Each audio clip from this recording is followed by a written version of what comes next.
Friends, आज की class में मैं आपको कुछ ऐसे सवालों के हल बताने वाले हैं जो परीक्षा हाल में आपके दिमाग की बत्ती को क्या कर देते हैं, गुल कर देते हैं। तो आज से ऐसे जब सवाल आपको मिलेंगे तो आप लोग ऐसे सवालों को यूं सॉल्व करना सीख जाएंगे। तो चलिए हम आपको सिखाते हैं। यहाँ पर आप लोग क्वेश्चन नंबर 1 को ध्यान से पढ़िए। देखिए इसमें क्या कहा जा रहा है। एक कार की गति 50% बढ़ाई जाती है तो उसके द्वारा लिए गए समय में कितने प्रतिशत की कमी आएगी यदि दूरी नियतांक रहे। चलिए, कितना प्रतिशत गति बढ़ाई जा रही? 50%। 50% बढ़ाने का मतलब क्या है? जैसे 50% है तो इसको आप कैसे लिखोगे? 50/100। तो सॉल्व कर लीजिए। 50 के 50, 50 दूनी 100। पहले गति मान के चलिए अगर 2 किलोमीटर पर घंटा की स्पीड से रही तो 50% बढ़ाया जा रहा है, तो बढ़ाने के बाद स्पीड क्या हो जाएगी? 2 में 1 जोड़ोगे तो पहले 2 थी, अब 3 किलोमीटर हो जाएगी पर घंटा। ठीक है, तो लिख लीजिए जो चाल है, प्रारंभिक चाल कितनी थी? 2 किलोमीटर पर आवर। अब 50% बढ़ने के बाद 2 से कितना हो जा रही? 3 हो जा रही है। और स्टूडेंट जो समय है, अब आप लोग ध्यान से समझिए। दूरी बराबर क्या होता है? सूत्र समझ लीजिए। दूरी बराबर होता है चाल गुणे में समय। ठीक, दूरी क्या है? नियतांक है, यानी कि दूरी में कोई चेंज नहीं आ रहा है। अब दूरी में कोई चेंज नहीं आ रहा, जब आप चाल को बढ़ाओगे, ध्यान से समझिए, चाल को बढ़ाओगे तो समय कम लगेगा, और अगर आप चाल को कम करोगे तो समय क्या लगेगा? अधिक लगेगा। चलिए इसको हम आपको एक एग्जांपल से समझाते हैं। आप समझिए कि आपको 12 किलोमीटर की दूरी को तय करना है। दूरी हमारी कितनी होगी? 12 किलोमीटर। और आप किसी कार से चल रहे हो और जो कार की स्पीड है वो 3 किलोमीटर प्रति घंटे की स्पीड से है, और समय कितना लग रहा है? 4 घंटे का समय लग रहा है। कार क्या है? तो बैलगाड़ी की चाल हो गई। तो चलिए आप यही मान लीजिए आप बैलगाड़ी से चल रहे हो। तो यहां पर देखिए, ये आपकी क्या है समझने के लिए? ये समझिए क्या है? आपकी चाल है, और ये क्या लग रहा है? समय लग रहा है इतना। अब आपने क्या किया कि यही 12 किलोमीटर की दूरी ही आपको तय करनी है। दूरी आपको कितनी तय करनी? 12 किलोमीटर की। आपने क्या किया? अपनी चाल को बढ़ा लिया। अब आपकी जो चाल है वो 3 से 4 किलोमीटर प्रति घंटा हो गई। समझ रहे हो बात?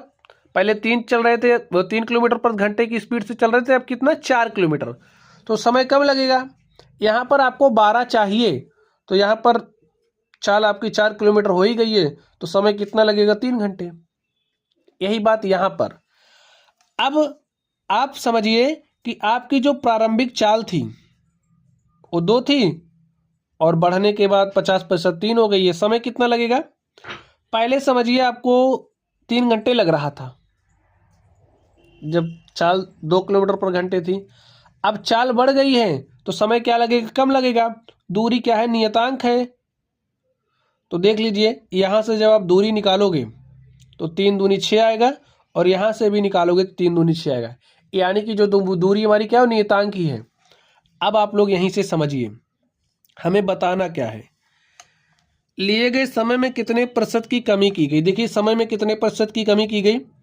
पहले समय 3 घंटे लग रहा था, अब कितना लग रहा है? 2 घंटे। ठीक है, पहले समय कितना लग रहा था? 2 घंटे। अब कितना लग रहा है? 1 घंटे। तो 1 की कमी हो गई ना। पहले 3 लग रहा था, अब 2 लग रहा है। 1 की कमी हो गई है। कितने पर? 3 पर। तो 100 पर कितना? सॉल्व कर लीजिए इसको। तो 100/3, और इसको हल करिए। 3 से काटिए इसको। 3 त्रिक 9, 1 10, ये हो गया 10। 3 त्रिक 9, 1 10/3। 33 सही, 1/3%। और स्टूडेंट यही क्या हो गया? आंसर हो गया। तो अगर आपको कॉन्सेप्ट पता है तो ऐसे सवालों को आप लोग यूं कर ले जाओगे। समझाने में 4 मिनट लगा, बाकी तो सवाल तो आप 20 सेकंड में कर ले जाओगे। चलिए अब आप लोग नेक्स्ट ध्यान से देखिए। राम का वेतन श्याम के वेतन से 25% अधिक है। तो चलिए यहाँ पर आप राम को लिख लीजिए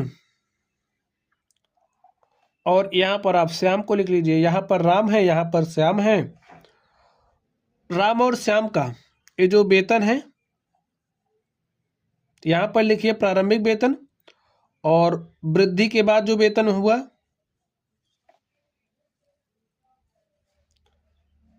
ये प्रारंभिक वेतन है, ठीक है। और यहाँ पर लिख लीजिए वेतन ही केवल। चलिए आगे देखिए, राम का वेतन श्याम के वेतन से 25% अधिक है। 25% अधिक है, इसका मतलब क्या है? 25 को आप क्या लिखोगे? 25% को 25/100 सॉल्व करिए। 25 के 25, 25 चौके 100। अब देखिए, राम का वेतन श्याम के वेतन से 25% अधिक है। अगर श्याम का वेतन 4 है तो 25% अधिक 4 का, तो 4 + 1 5, तो राम का वेतन कितना है? 5 है। आगे देखिए क्या बात कही जा रही है, श्याम का वेतन राम के वेतन से कितना प्रतिशत कम है। अब इसको आप वैसे सॉल्व करिए, श्याम का वेतन, ये जो श्याम है ना, श्याम का वेतन राम के वेतन से कितना प्रतिशत कम है। देखिए यहाँ पर ये जो श्याम है, ठीक है, यहाँ पर ये जो श्याम है, श्याम का वेतन राम के वेतन से कितना कम है। तो लिखिए, देखिए 5 में से 4 घटाओगे तो 1 आएगा, 1 ही कम है। किससे? राम से। तो राम बटे में जाएगा, तो 100 पर कितना? सॉल्व कर लीजिए। 5 × 5, 5 20 में 100, तो 20%। जो श्याम का वेतन है राम के वेतन से 20% कम है। समझ गए स्टूडेंट्स? यही हमारा क्या हो गया? आंसर हो गया। चलिए अगले प्रश्न पर चलते हैं और देखते हैं हमारा अगला प्रश्न क्या है। चावल की कीमत RS 20 से बढ़कर 25 हो गई। चावल की जो कीमत है पहले 20 रुपए थी, अब 20 से बढ़कर के कितना हो गई? 25 हो गई। खपत में आवश्यक प्रतिशत परिवर्तन खोजें। जो खपत है उसमें आवश्यक प्रतिशत परिवर्तन खोजें ताकि व्यय में कोई परिवर्तन ना हो। तो स्टूडेंट्स एक बात आपको ध्यान में रखनी होगी, जो हमारा खपत होता है, खपत का मतलब खर्चा, ठीक है, नहीं कंजम्पशन, ठीक है। यहां पर आप लोग ध्यान से देखिए, जो हमारा खर्च होता है ताकि व्यय में कोई परिवर्तन ना हो, ऐसी बात कही जा रही। व्यय का मतलब होता है खर्चा। तो जो हमारा खर्च है वो किसके बराबर होता है? प्राइस, मूल्य, इनटू में कंजम्पशन यानी कि खपत। अब जैसे आप समझिए कि ये जो चावल है, 1 किलो चावल का मूल्य 20 रुपए है। यहां पर समझ लीजिए, वैसे समझने के लिए 1 किलो चावल का मूल्य 20 रुपए है और आपके परिवार में डेली 1 किलो चावल लगता है, ठीक है। 2 किलो मान लीजिए, आपके परिवार में डेली 2 किलो चावल लगता है, तो आप कितने रुपए खर्च कर रहे हो? 1 किलो चावल का मूल्य 20 रुपए है और 2 किलो आपके घर की खपत है, तो 40 रुपए का सामान लग रहा है ना डेली, तो 40 रुपए आपका खर्च है। अब ये जो क्वेश्चन है ये कह रहा है कि जैसे आप डेली 40 रुपए खर्च करते हो तो डेली आपको 40 ही खर्चे करने हैं, यानी कि खर्चा आपका नहीं बढ़ना चाहिए। जो चावल की खपत है आपको उसको कम करना है, ठीक है। 2 किलो की जगह आप 1.25 किलो यूज करिए, लेकिन खर्चा आपका नहीं बढ़ना चाहिए। तो इसी बात को आपको ध्यान में रखना है, ठीक है। अब देखिए, खपत में आवश्यक प्रतिशत परिवर्तन खोजें। तो स्टूडेंट इसमें आप लोग ध्यान से देखिए, अभी अभी हमने आपको कॉन्सेप्ट सिखाया था जैसे नो चेंज का। जैसे आपके पास अगर कोई भी इस तरीके से A × B = C, इसको आपको कांस्टेंट रखना है, इसमें आपको कोई परिवर्तन नहीं लेकर के आना है। जैसे आप अगर 5 × 4 कर रहे हो तो आपको क्या मिल रहा है? 20 मिल रहा है।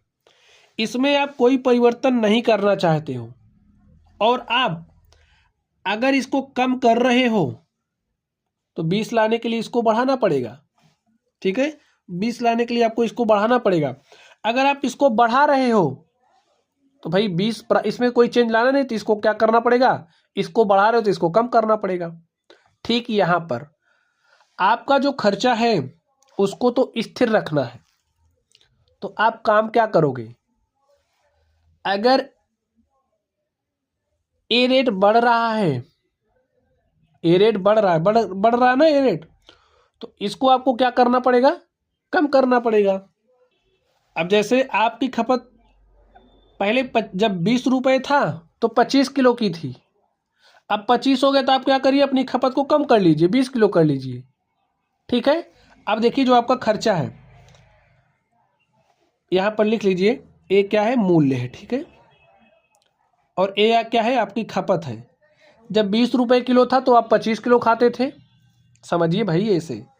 जब 25 रुपये किलो हो गया तो आपने 20 किलो खाना शुरू कर दिया। तो यहाँ से देखिए जो आपका खर्चा कितना होगा, 25 शून्य शून्य, 25 दूनी 50। यहाँ से देखिए 25 शून्य शून्य, 25 दूनी 50, यानी कि आप जितने रुपए पहले खर्च करते थे उतने अब भी खर्च कर रहे हो, आपके खर्च पर कोई भी प्रभाव नहीं पड़ा। हाँ, सामान महंगा हो गया तो आपने कम खाना शुरू कर दिया, लेकिन आपका जो खर्चा है उसको आपने स्थिर कर रखा है। आप लोग बात समझ गए होंगे। चलिए आगे देखिए, खपत में आवश्यक प्रतिशत परिवर्तन खोजे। देखिए पहले कितने की खपत थी, 25 की, अब कितने की हो रही, 20 की। कितना कम हो गया, 5 कम हो गया ना, कितने पर, 25 पर। तो 100 पर कितना, यही निकालना था। 25 के 25, 25 चौका 100, और 5 गुणे 4 करोगे तो 5 गुणे 4 कितना हो गया, 20। तो स्टूडेंट हमारे पास कितना आ गया, 20%। तो जो हमारा आवश्यक खपत था उसमें हमने कितने प्रतिशत की कमी करी, 20% की। तो प्यारे साथियों, इस तरीके से हमने आपको अपने हर संभव प्रयास से समझाने का प्रयास किया है, पूरे एफर्ट्स के साथ हमने आपको समझाया है।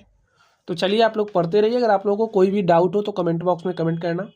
वीडियो पसंद आए वीडियो लाइक कीजिएगा, चैनल पर नए हो तो चैनल को सब्सक्राइब कीजिएगा। तो चलिए स्टूडेंट्स, आप लोग पढ़ते रहिए। Thank you.